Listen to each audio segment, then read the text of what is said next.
Hi, Katie Becker here, Executive Director at Parenting Matters. I have a wonderful guest with me today, Genevieve Stalts, who is the Director of Prevention of Child Abuse Services at the National Exchange Club in Toledo, Ohio. Welcome. Thank you very much, Katie. I'm happy to be here. So, we wanted to have you on today because of our affiliation with the Exchange Club. And many of our followers and partners may not know about the history of the Exchange Club. Can you give us a little bit of that history and just how your organization and how the Exchange Club has worked in the child abuse prevention field? Sure, I'd love to. The National Exchange Club has been involved with the prevention of child abuse for a very, very long time. It has a very rich history, and it began in 1979 when the national president of the National Exchange Club spoke to our convention. He voted on that date, and they agreed that they would make child abuse prevention their national project.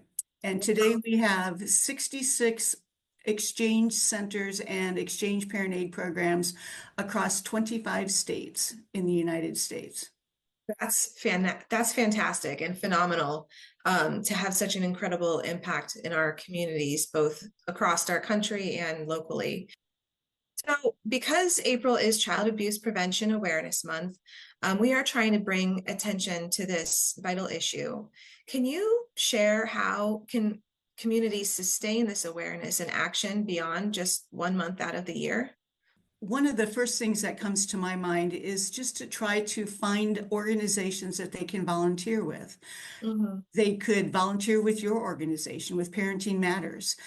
I think that can go a long ways towards really trying to impact the community and making differences for children and for families, maybe helping out at a parenting class. So I would really encourage folks to consider what they might be able to do and how they could contribute and give back to the community. So, another question I have for you is, we at Parenting Matters have really tried to strip away the stigma around child abuse prevention. And part of that is making sure any family feels comfortable receiving our services, no matter where they are on that spectrum of risk, so to speak. So, what can you tell us about some of the misconceptions that you might encounter about child abuse and prevention with the other centers that you work with, and how we can begin to change that narrative? To think about how tough it is to be a parent. Mm. I think everybody struggles at different points in times in their life as a parent.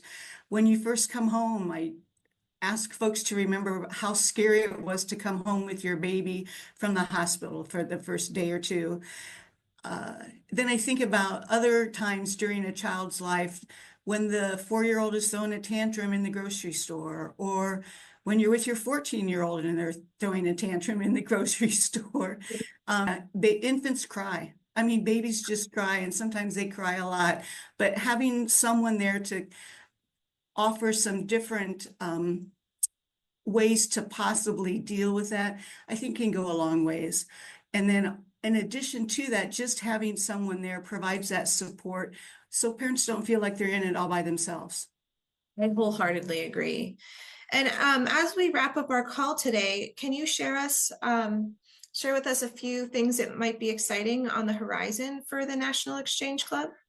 We were contacted by the state of New Jersey, their Office of Children and Families, because they wanted to use exchange parent aid in the state of New Jersey to provide additional support for families that were struggling. So they contracted with the National Exchange Club to help develop these programs. And then they contracted with local organizations that are now implementing the program.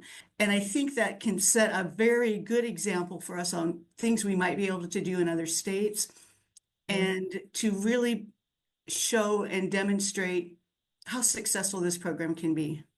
Yeah. Well, that's really exciting. I'm so glad to hear that that's caught on and people have started to hear more about um, the program. And just for our viewers, we locally call it Parent Partner Program, but it is synonymous with the Exchange Parent Aid Program. Sure. just a different vernacular for our local center. Well, Jen, I have to say thank you again for all of your support, for always being there for us, and for joining us today on this wonderful call and sharing a little bit more about the Exchange Club and how we can continue to partner together. I look forward to our continued partnership.